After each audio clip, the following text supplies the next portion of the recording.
¿Qué tal? ¿Cómo está? Muy buenos días, un placer saludarles. Soy Fernando del Rincón. Bienvenido este domingo a nuestras fuentes confiables. Les recuerdo, como siempre, hago la aclaración, este programa está siendo grabado, así que si algún desarrollo es diferente a lo que estamos hablando en esta mesa, seguramente porque de aquí a que se transmite el programa, la situación cambió. Y esto lo hago más para protección de mis invitados, porque ninguno de ellos está desinformado, mucho menos desactualizado, pero las cosas cambian, y sobre todo cuando se habla de países como Venezuela. Así que por eso hago con mayor énfasis esta aclaración, porque estaremos hablando precisamente de Venezuela, de los últimos desarrollos, de las últimas declaraciones, unas declaraciones que a veces, si se las cuenta uno, no se las cree. Las tiene que escuchar porque son tan absurdas, tan contradictorias, tan tontas, que no lo puede uno creer. De verdad se lo digo así tal cual, ¿no? Y vamos a hablar de Colombia, que hoy por hoy, con el tema de la Justicia Especial para la Paz, Santrich, y la carta que se ha enviado por parte de alias Timochenko, pues parece que la situación se le complica, no solamente al presidente Iván Duque, ¿no?, que tiene, por cierto, muy malos índices de aprobación, sino que se complica también en el tema legislativo, se complica también en el tema de la Justicia Especial para la Paz, y bueno, lo que pueda venir o no en esta revisión que será de la extradición o no de Santrich. Vamos a hablar de esos dos temas. Iniciamos entonces, no le cuento lo que dice, para que usted lo crea, escúchelo, ponga mucha atención, fíjese las cosas que dice Maduro. Ahí va. Como ya es un hecho, esa subametralladora puede ser un arma de apoyo para la Milicia Nacional Bolivariana, para la Policía Nacional Bolivariana, para las policías estadales. Pero yo veo la subametralladora en la mano de la milicia, en el barrio, en la calle, ¿verdad? Y que una criatura había perdido la vida por no tener acceso a una operación. En la misma locución dijo que aprobaban 50 millones de euros para uniformes militares y 6 millones para subametralladoras. Alguien debe revisar los discursos de ese señor. Alguien debe, dice Guaidó al final, alguien debe revisar el discurso de este señor. Y el psicólogo. Era lo que iba a decir. También dijo. ¿Es un tema de discurso básicamente, o será mejor un tema de salud mental? Hay varias cosas, ¿no?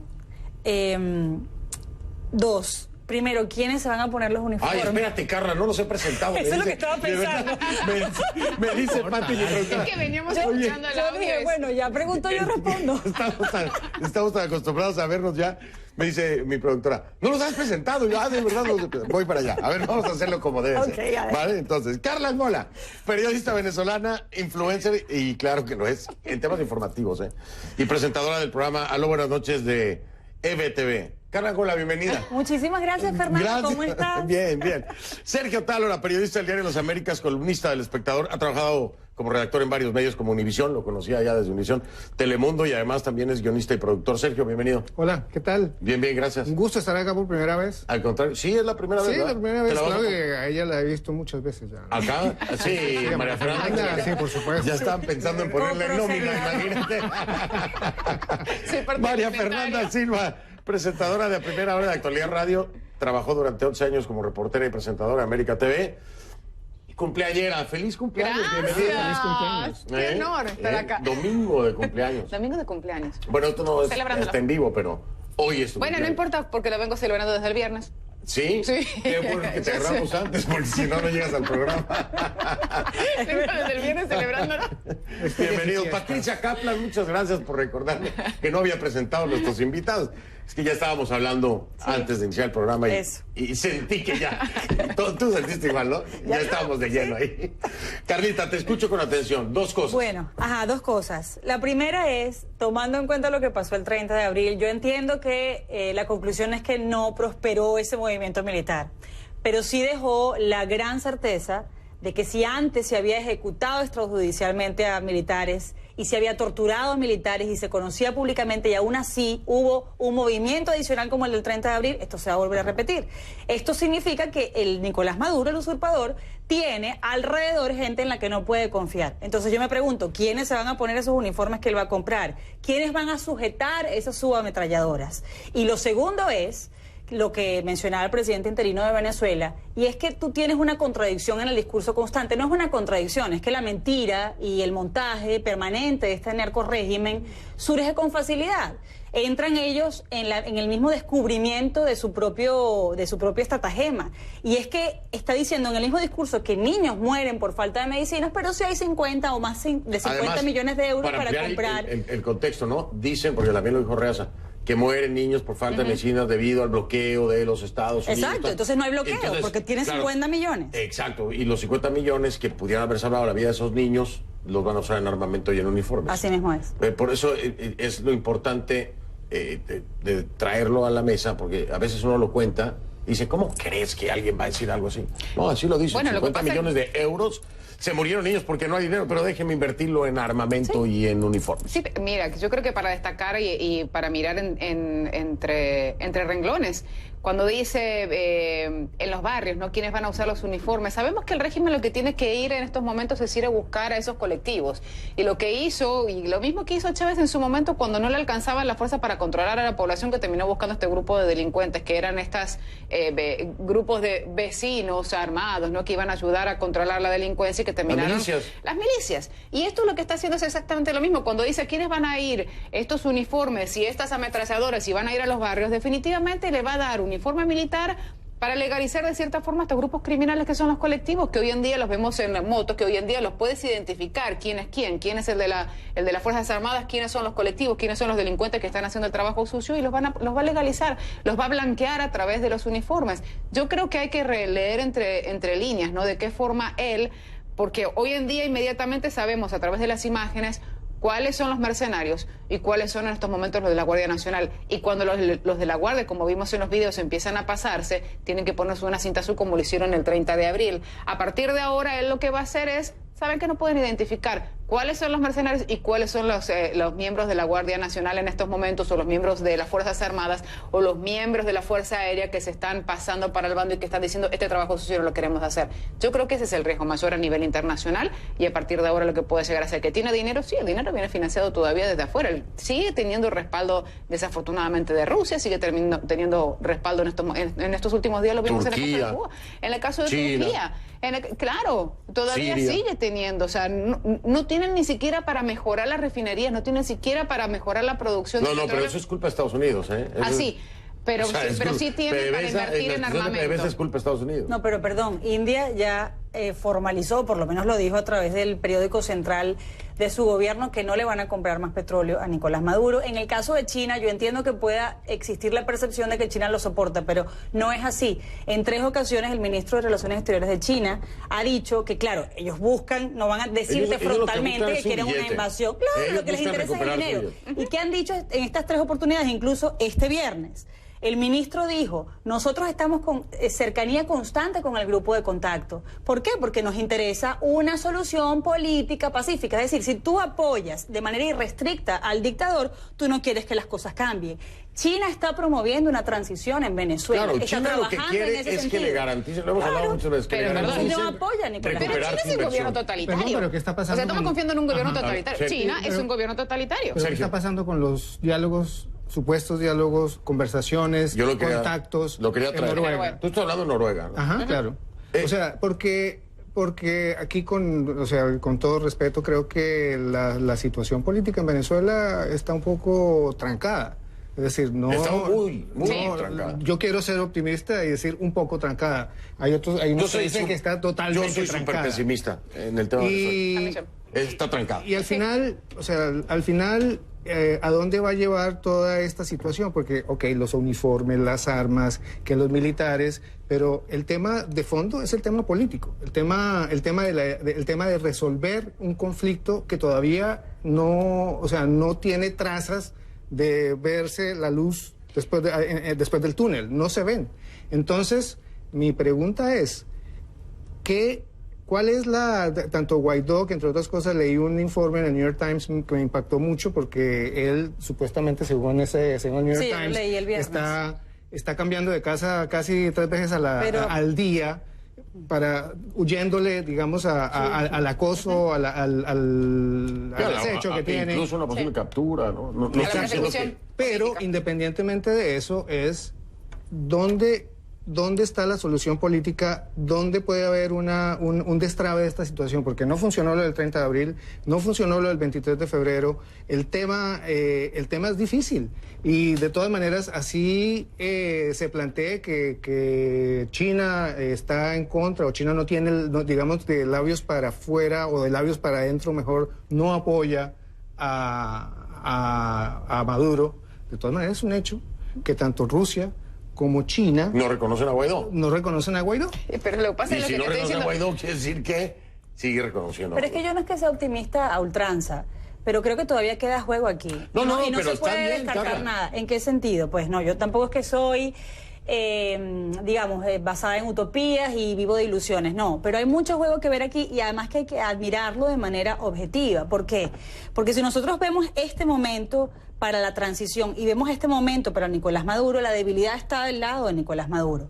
¿En qué sentido? En que todo esto que ha pasado, que no ha cuajado, que no ha terminado de ser tangible, significa que el quiebre está de ese lado. Por supuesto que hay diferencias dentro de la oposición o dentro del gobierno de transición, porque algunos querrán que las decisiones sean más fuertes, más contundentes, que se apueste de una vez a la fuerza, cuando eso no depende realmente de Juan Guaidó, sino de la comunidad internacional o de este país, si es que decide, si es que en verdad ha pensado el fondo de la estrategia, pero, Carla, te voy a decir llevarla algo. adelante. Pero ha habido unos errores gravísimos. O sea, una cosa es que no seas optimista como yo, soy pesimista, y otra cosa también es ser realista.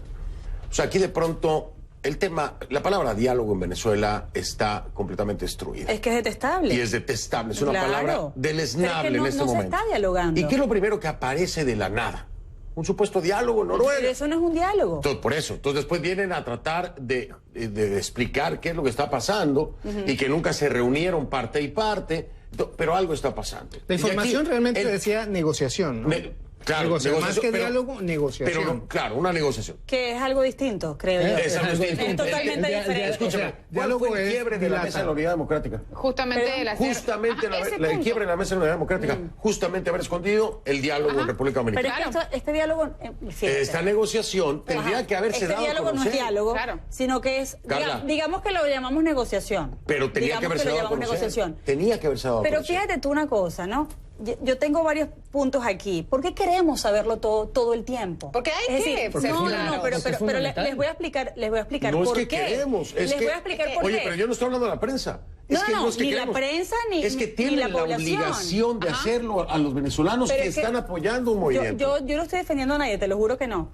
Pero mi percepción muy personal es que lo mismo nos pasa con la bendita intervención militar. El Comando Sur jamás nos va a decir ni la fecha ni la hora. Yo se los pregunto porque es que el pueblo de Venezuela está jurando. Estados Unidos no se va a meter en un está conflicto jurando que Estados Unidos esa es la estrategia que va a utilizar. Y hay que seguirlo preguntando aunque aún no sepa que Claro. eso ni se va a decir, ni siquiera Y hay sabemos que- si y hay se que va a también- realizar. Hay que también Pero en el- presentarle a la gente en realidad es como que Trump no se va a meter en una guerra en este momento porque busca la reelección. Claro, que pero Trump los mismos no está voceros- cómodo como han venido manejando las cosas John Bolton Sí. y los demás. Eso, bueno, eso es lo que dice el Entonces, Washington Post, pero uno es lo que dice debería, Washington Post. uno debería No, esa es la preguntar, realidad uno cuando debería uno lo ve. preguntar igual, porque ellos son los que han estado hablando de que están listos, ¿Pero de que quiénes?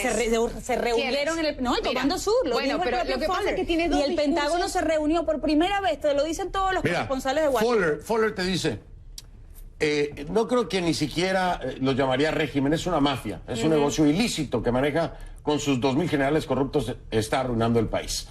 En ningún momento Fuller habla de una acción militar, en ningún momento. No, Es pero más, lo dijo en su comunicación a mí hace Fuller unas semanas. Me parece que cae en lo que hemos venido escuchando desde hace mucho tiempo. Tienen claro el panorama. No se, y se lo dije a Luis Almagro y se lo digo a todos los gobiernos de Latinoamérica y me he cansado de repetirlo. No se está lidiando con una dictadura. Claro que no no. se está lidiando No. con un Es un régimen. grupo criminal. Entonces, Total. ¿por qué no somos claros y concretos con la gente? Señores, lo que está haciendo la comunidad internacional, lejos de ejercer presión, es darle tiempo al régimen de Maduro. Porque cuando lidias con un cartel de las drogas, cuando lidias con un grupo mafioso, no funcionan los mecanismos democráticos, no funciona el sistema interamericano, Sí, pero no tú funciona tienes- que tú, el Comando Sur, me definas que es un grupo delincuencial. A los delincuentes tú se les da tienes, presa. pero tú tienes, yo fíjate que yo entro ahí en una contradicción moral, porque es mi país, es mi gente la que está muriendo. Pero al mismo tiempo, tú tienes que agotar los mecanismos. Es decir, ya no son los años 80. ¿Pero vas a invitar a ellos a sentarse a la mesa a negociar? Porque eso es prácticamente lo que están haciendo. No estoy hablando de oposición y gobierno, estoy hablando de la comunidad internacional. Yo hasta comprendo desde mis entrañas que haya que agotar los pasos. Que es que, mira, fui hasta la OEA y no me escuchaste, fui hasta la ONU y no me quisiste oír. No me queda más remedio que sacarte como el criminal que eres. Pero hay un paso que no se ha dado en este país. No se les ha calificado formalmente de terroristas ni de organización del crimen internacional. Pues si por ejemplo, lo dijo, pero no se ha dado el paso pero es a lo que voy. en la burocracia que Aquí se está necesita. jugando Estados Unidos. Fowler lo dice. Pero no los clasifican como tal. Sí, no los Cuando han se clasificado. quiso intervenir y agarrar a Noriega, se intervino y se agarró a Noriega. Mira, Así hacen las cosas Estados Unidos. Hay una Hoy posición. te lo dice Fowler, Hay una posición. pero el gobierno no los identifica como tales. los ha identificado Hoy como lo denuncia la OEA, pero nadie lo identifica como tales. Hoy el Grupo de Lima habla de todas estas cosas, pero no dice que son unos criminales y unos narcotraficantes. En eso tienes Sin razón. embargo, cada uno de los países en algún momento de su discurso lo señala como un grupo criminal, como terroristas, como vinculados. Entonces, ¿a qué estamos jugando? Porque hay dobles discursos, y eso es lo que les quiero explicar. Hay dobles discursos, y yo sé toda la pasión que vos podés llegar a tener, esperando a ver cuáles van a ser los pasos. Perdóname, pero ahí están encarcelando a los diputados y a nivel internacional no se hizo absolutamente nada pese a todas las amenazas. Nada. Sí, no, pero ahí no se es pasión, encarcelaron. lo mío es Bueno, momento. periodismo. Ahí está, claro, pero lo que pasa es que bueno, tenemos que esperar que lo agarren a Guadiel, que lo metan preso, que lo agarren a Leopoldo y que de vuelta lo metan No, no preso, es porque a esperar, nivel pero son los pasos internacional que no te se van a dar hizo por más nada. conmovidos que Tienes dos discursos, porque por un lado lo tienes como un grupo terrorista y la dictadura, pero por otra parte tienes un discurso cuando sale el presidente y dice, bueno, todas las opciones están arriba de la mesa, y después lo tienes al secretario de Estado que da otro punto de vista, que dice, lo que pasa es que Mira, Rusia se metió, problema- y viene el presidente y dice, Déjeme marcar para mí el pausa. señor María Putin Fernanda. me dijo que Déjeme estaba... marcar que pausa no para tenía regresar, intervención. y escuchar a Sergio. Yo te voy a decir una cosa, esto es una realidad. Cuando tú dejas las cosas sobre la mesa mucho tiempo, se empolvan. No, y si amenazas mucho tiempo con ejecutarles, la gente ya Ahí viene el termina lobo, no ahí viene el creyendo. lobo, ahí viene el lobo, y cuando viene el lobo Sí. nadie Pero te es muy cree. sencillo, porque nunca tuvieron la idea concreta de entrar a Venezuela o de hacer una intervención militar. Nunca. Vengo contigo para seguir desarrollando ese tema, ¿te parece? Voy a marcar una pausa, porque yo aquí no los amenazo, yo les digo, es en serio. Pues voy en corte y ya vengo. Wobby trae por primera vez a Colombia a Alan Mulally, expresidente de Ford Motor Company, junto a Tom Peters, Mario Alonso Puig y otros grandes especialistas del management. No te pierdas la exclusiva.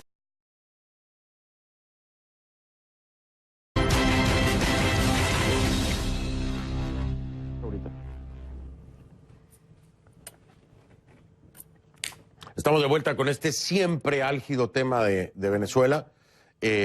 Sergio, estabas hablando acerca precisamente... Francamente creo que María Fernanda planteaba antes del corte que hay un doble discurso. Yo no creo que haya un doble discurso. Lo que pasa es que nos estamos enfrentando a varias cosas. Primero, un gobierno como el de Donald Trump, que es muy inconsistente en su política internacional en todos los centros, digamos, del mundo. Es inconsistente con Corea del Norte, es inconsistente con Siria, es inconsistente con Venezuela. Por una parte, ese truco, porque creo que es un truco, pero de lo más, digamos, elemental, de decir, todas las Opciones. opciones están sobre la mesa. Aquí en Miami, todo el mundo dice, qué maravilla, tenemos un gobierno que está apoyando y que finalmente nos va a resolver el problema, pero realmente eso no ha pasado. El tema es que Trump es un presidente que primero que está rodeado de halcones, primero, y segundo, un presidente que no tiene una percepción clara de lo que es el juego del mundo, de lo que son las relaciones internacionales. Creo que en el tema de Venezuela, pues ya está claro que a él le pintaron una situación que en 3 semanas o en un mes Maduro caía. Y él compró esa teoría. Y esa teoría se la vendió Bolton, se la vendió también Pompeo, se la vendió Marco Rubio. Pero no pasó así.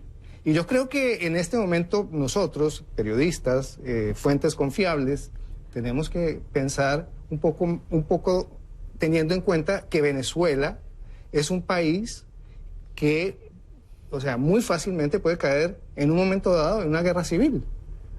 sí no se manejan bien las cartas. No, yo me alejo mucho de la teoría de la guerra civil, te voy a decir por qué. Yo también. El escenario de Venezuela no te da para una guerra civil, porque la gente que está apoyando la propuesta de Guaidó no tiene armas.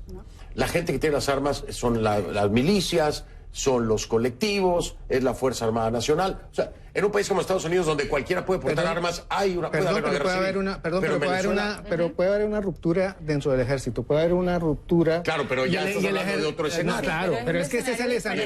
Pero es que es un escenario. Una guerra civil son precisamente civiles que se levantan en armas. No, claro, pero los detractores de la milicia es otra cosa. Claro. Hay un poder muy fuerte de la milicia, pero también en un momento dado, en una confrontación, en una ruptura institucional, guerra civil significa dos bandos, no necesariamente que la población inicialmente esté armada, porque en El Salvador no estaba armada toda la población. Bueno, lo que pasa es que en Guatemala no estaba armada toda la población. ¿Me entiendes? En pero Colombia, no estoy de acuerdo contigo, Sergio, perdóname, porque ahí, cuando hay un grupo de militares que decide levantarse en armas, se le califica como un golpe de Estado.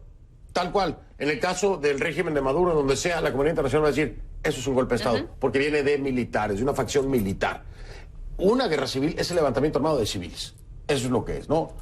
Tal cual. Por eso, el 30 de abril se definía como un movimiento cívico-militar, porque había civiles y había militares. Era un gobierno de transición. No hay que confundirnos, porque esos son los estándares para definir estos movimientos, ¿no? Pero fíjate que cuando decía Sergio sobre la posición de Estados Unidos, que no han cumplido todo lo que han prometido, yo allí tengo una opinión distinta, porque esta administración, aun cuando no, quizás ha sido más efectista desde el punto de vista de la disuasión contra ese régimen, prometiendo que voy a ir por ti, sí ha ejecutado sanciones que han sido determinantes para aislarlos. Y además han sido determinantes no solo para restringir el flujo económico, que es lo que sostiene esta narcotiranía, sino también para tener unas alianzas, una coalición internacional que nunca antes se había visto. Es decir, casi 60 naciones apoyando a un gobierno que no está todavía en el poder, digamos, desde el punto de vista logístico, es algo que jamás había pasado.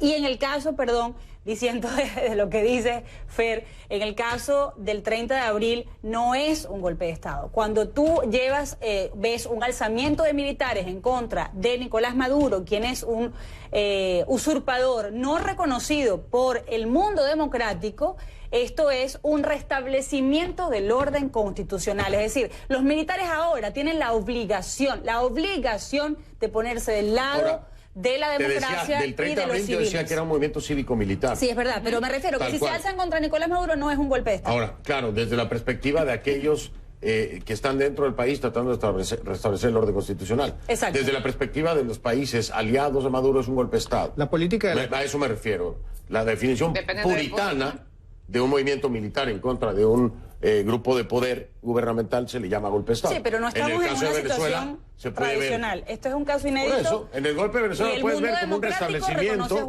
como una búsqueda del restablecimiento del orden constitucional, pero habrá quienes le digan que es un golpe de Estado. La política de la Casa Blanca es una política mirando hacia la Florida. Eso es claro en tema electoral. El tema electoral que ahora en las elecciones presidenciales.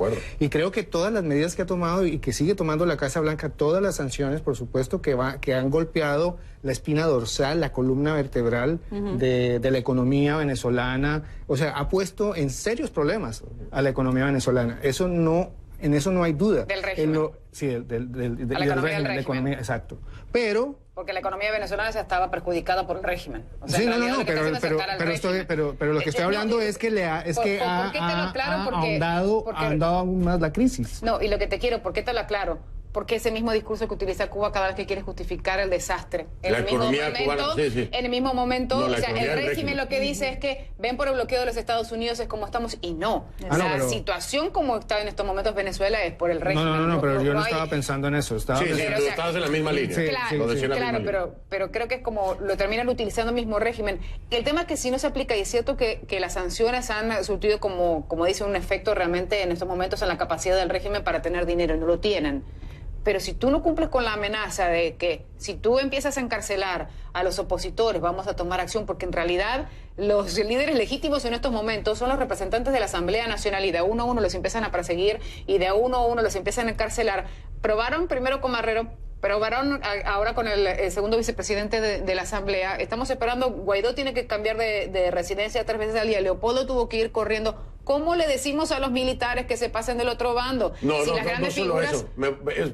Es mucho más profundo que eso. ¿Cómo le decimos a los militares que se pasen del otro bando cuando los que se pasaron del otro bando y están en Colombia los están desalojando de los lugares donde estaban quedando? ¿Los abandonaron? ¿Cuándo los detienen y los están torturando? ¿Cuándo los amenazan con sus familias y no hay ninguna garantía? Y este es un error de cálculo muy, muy grande en una ley de amnistía que no les ofreció garantías, que no enganchó. Porque todavía no están en el poder. Y que hoy, bueno, entonces pero no puedes, era el presidente. No, la oferta, perdóname, la oferta fue. La oferta fue... ¿No me ofreces una ley de amnistía? No, la ley de amnistía evidentemente no podía ofrecerles garantías, ellos no tienen el control. Pero nunca lo dijeron. Oye, Carla, claro que sí, nunca Fer. lo dijeron Pero claramente, nunca dijeron. Tácito, Si es tácito. la ley de amnistía... No puede ser tácito. Claro que sí, tú me tienes que ayudar a mí a restituir la Constitución. Y si fallamos, no te puedo garantizar nada. ¿Cuáles son las garantías para eso se tenía que haber dicho, Carla. Pero todo el mundo está en riesgo. Se tenía que haber dicho, Carla. Pero fíjate tú, que los militares todos estos lo militares asumieron. que se arriesgaron y que están ahora en Colombia, no les dijeron, si no recuperamos el país, no les puedo dar garantías. No se los ni a ti dijeron. ni a tu familia. Pero es que yo lo hubiera pensado inmediatamente. Bueno, pues no todos lo piensan igual. Y tan no lo pensaron Pero claro que hoy sí. están lamentándose y reclamándole a Juan Guaidó que nos han dejado solos. Hay que decir las cosas como son. Perdón, Pero ¿qué no pasó? podemos esconder tampoco que aquí hay militares que hoy están sin dónde dormir, sin dónde comer y están con sus familias, están en Colombia por haber decidido apoyar a Pero Guaidó. es que todos están arriesgando. No es la culpa de Guaidó. Todos están arriesgando. No es la culpa de Guaidó. Todo el que está en Venezuela Pero en este momento cuando un militar, está arriesgándolo desde Juan Guaidó Cuando la hasta los tropa militares. que nos está viendo ahora ve lo que le pasó a sus compañeros que decidieron apoyar, menos tienen ganas de ir. Pero sabes que eso no es verdad, es lo que te decía al principio del programa. El 30 de abril ocurrió después que asesinaron a Oscar Pérez. Es decir, los militares están absolutamente conscientes de que hay en este momento un Baduel, el mismo Miguel Rodríguez Torres, la mujer de Miguel Rodríguez Torres, a quien la dejaron en la cárcel, por cierto. Ellos del 30 de abril estaban absolutamente conscientes de todos los antecedentes. No es que fue el primer movimiento militar y no le habían tocado a ninguno de ellos. Ellos sabían a lo que se estaban arriesgando. Tan es cierto lo que estoy diciendo, estoy diciendo que no han sido suficientes los militares para restablecer el orden Pero constitucional. siempre hay otros que quieren salir.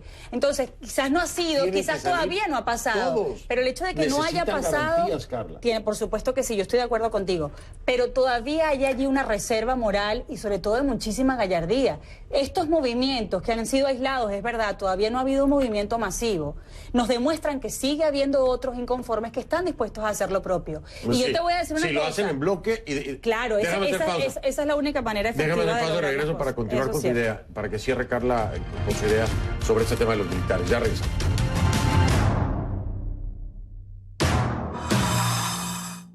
Mastercard invita, segunda edición de...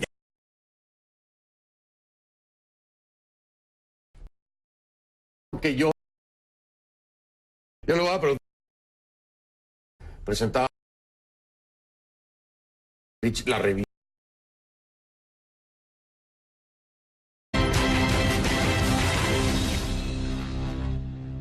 Bueno, habíamos prometido hablar de Colombia.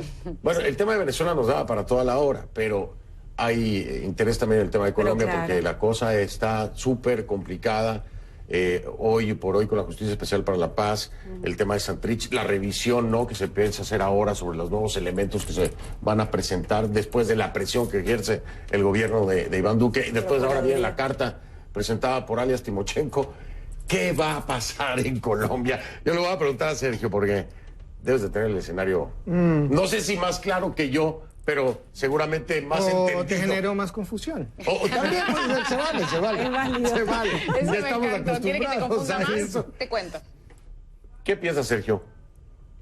Sobre ese panorama, Sí, yo sí. creo que tiene varios componentes. Primero, el gobierno de Duque planteó un acuerdo nacional con la oposición, sin contar con la oposición, En ese punto ya la cosa empezó a ponerse muy complicada. Segundo, lo de Santrich es muy complicado por varias razones. Primero, porque ha habido un esfuerzo del gobierno por, digamos, no deslegitimar, pero sí debilitar la Corte Suprema.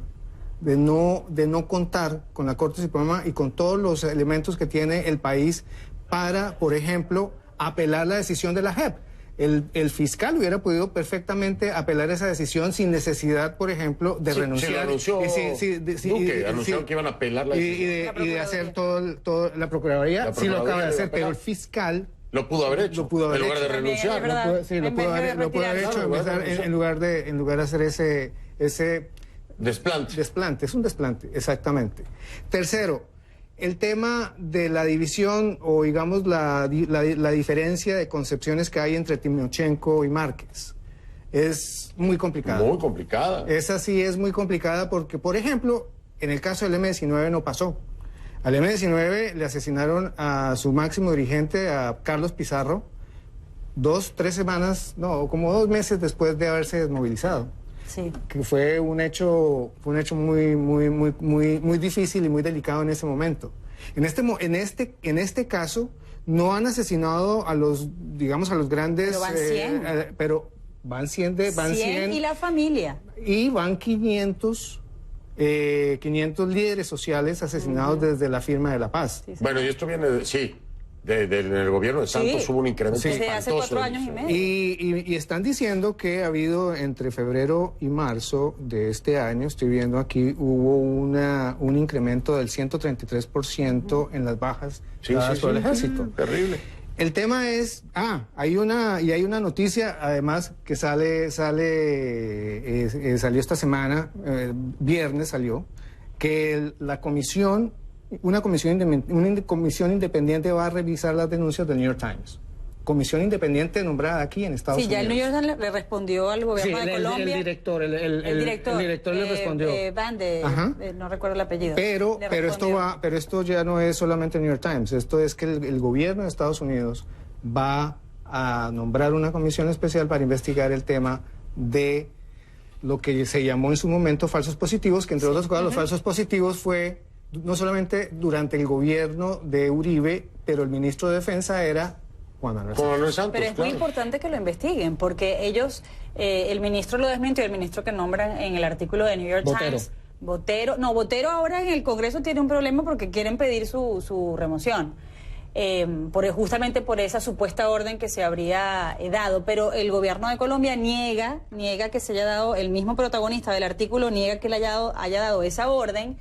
Y al mismo tiempo se ordena esta investigación. Me parece absolutamente prudente, pero vuelvo al caso de Timochenko y de Iván Márquez, porque hay un análisis que yo compro en este sentido, y es que los vemos supuestamente en disputa, uno queriendo continuar con la carrera militar, otro queriendo regresar a las armas, y no hay que olvidar la estrecha relación que han tenido desde siempre. Es decir, prácticamente Timochenko hizo surgir dentro de las Fuerzas Armadas Revolucionarias de Colombia a Iván Márquez, y pensar ahora que están realmente en contradicción. Puede ser una estrategia. O que están en estrategia para poder tener el control tanto político como violento. Pero es que lo que pasa es que, a mí lo que me parece que el que está en una situación complicadísima en estos momentos es Duque. Esto es más complicado. Tengo que hacer una pausa. Regreso y te escucho. Tú y yo. Te escuchamos. Hago una pausa y ya regreso. Prepárese para el desafío de transformación.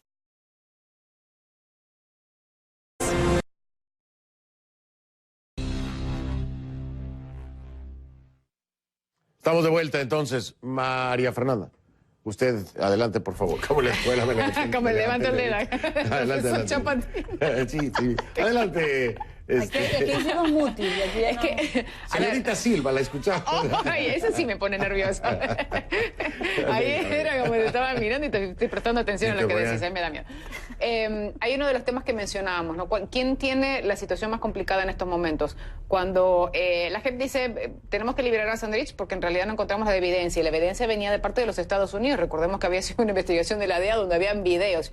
Y decían, es que no sabemos exactamente la fecha. Y uno decía, Es muy raro que la DEA no Pero sepa además cuando se dicen que encontraban. no habían visto los videos. Que no tenían evidencia. Exacto. O sea, eso fue lo que a mí me dejó con la boca Exacto. abierta. Porque, Y uno entonces, tenía ¿qué presentó los la videos? fiscalía si no ya Por eso, presentado los porque No, que no ahí- establecimos la fecha, ¿no? Pero La es que Pero ahí además está- es que, pero ahí discúlpenme, lo que pasa es que además de pensar que la DEA no tiene la fecha, en qué momento se reunieron, tomaron las imágenes, concretaron la entrevista, eso es algo extraño, uno no sabe cómo funcionan acá. Pero ¿quién se las veía más difícil en el momento? Es el enfrentamiento de Duque con la jefe y ya sabíamos lo que había pasado en el Congreso. Lo liberan, pero inmediatamente lo agarra la justicia ordinaria. La justicia ordinaria en ese momento es un narcotraficante, más Claro. allá de los que pactamos en este proceso de paz. Con la prueba que del se video. suponía que la evidencia necesitaban determinar si habían sido las negociaciones antes o después de la firma del acuerdo. Le dicen, Diciembre de mire, lo 2016, tenemos que recapturar. ¿Por qué? Porque Estados Unidos, y recordemos que Trump cada vez que lo llama a Duque le dice, aumentaron los cultivos, aumentó el tráfico hacia Sí, la presión está- la presión es Horrible, muy la grande. desertificación, o sea, muchas cosas ahora. Y el tema a partir de ahora también para Duque es en este proceso, porque sabemos que Sandrich se hablaba sobre la posibilidad de que vaya al Senado, porque uno de los curules le corresponde a él. Si lo claro. liberaron tenía que ir, iba directamente para el Congreso. Ahí viene la pelea dentro de la FARC. Bueno, y Márquez la también. disidencia que Márquez está dentro de la también. FARC. Pero Márquez no lo aceptó. no lo aceptó, No lo Márquez no quiso. aceptó el puesto. No aceptó su de puesto. la curul. Porque Yo- además siempre tuvo, la naturaleza está allí. Y yo entiendo ahora las Pero dudas mira, que había con Carla. quienes estaban objetando el proceso de paz. Yo te digo, yo prefiero una Colombia en paz que, por más que sea, trate ahora de sostener todo cuestionado y todo lo que sabemos, este proceso. Pero lo que está demostrando las Fuerzas Armadas Revolucionarias de Colombia es que, por lo menos, buena parte de ellos y de sus líderes jamás quisieron comprometerse Entregar las honestamente. armas, a entregar entregar las armas. Nunca lo quisieron. Lo utilizaron de plataforma política, igual que lo hizo Hugo Chávez, que al principio intentó por la fuerza, como no pudo, se aprovechó de la democracia y la implosionó. Yo tengo discrepo de esa posición. Yo creo que no era, o sea, las negociaciones que hubo en La Habana fueron unas negociaciones muy complejas. Estuvieron cercadas además por una cantidad de desinformación muy impactante por parte, por ejemplo, de los opositores, de quienes se opusieron a ese proceso. Creo que no creo que la división, si así se pudiera llamar, la división que hay entre Timochenko y Márquez sea una división que, mejor dicho, los dos son división irreconciliable. Yo creo que es básicamente que el uno está planteando que no hay garantías, el otro está planteando un momento. Nosotros sabíamos a qué nos enfrentábamos y vamos a seguir en el proceso. Eso fue lo que está diciendo Timochenko en la carta. El otro está diciendo, pero lo que nosotros planteamos es que no hemos debido entregar las armas porque mire lo que está pasando. Bueno, pero también Ese el es un acuerdo era matiz. no puedes delinquir después de la firma. No, ese es un matiz, claro, pero yo no, pero yo no estoy hablando, Pero todo esto lo destapa. no estoy hablando, Claro. sí, no estoy hablando de Santrich en concreto, estoy hablando esa supuesta o posible diferencia que pueda haber entre los dos dirigentes o entre las dos cabezas de lo que eran las FARC. Eso por una parte. Por otra, hay que tener en cuenta otro elemento importante y que me parece muy preocupante, y es que Estados Unidos está interviniendo demasiado para lo que ha sido la tradición en Colombia. Es decir, las cortes en Colombia, por lo menos en los últimos años, después de la Constitución del 91, de la constituyente que dio una nueva constitución, las cortes, digamos que tuvieron una oxigenación muy importante. Y se convirtió en un árbitro, a pesar de todas las acusaciones que tenga, se convirtió en un árbitro del juego político, de las contradicciones políticas que pudiera haber en el país. Pero ¿cómo intervenir? Claro. Fíjate, Sergio, pero cuando te ¿cómo ponen intervenir? tanto Ese dinero es uno Estados de los- Unidos en el plan Colombia y cuando tenemos los antecedentes de Sí, los falsos pero- positivos, que tú sabías la injerencia, que ni siquiera se llevaban causas concretas y los mandaban hacia los Estados Unidos, claro, Estados Unidos siempre tuvo una injerencia muy grande. en Cerramos y Colombia. hago pausa. De regreso les doy 30 segundos para que termine la idea cada uno con el tema colombiano. ¿Les parece? Sí. Hago pausa, regreso. no, me refiero a la interferencia.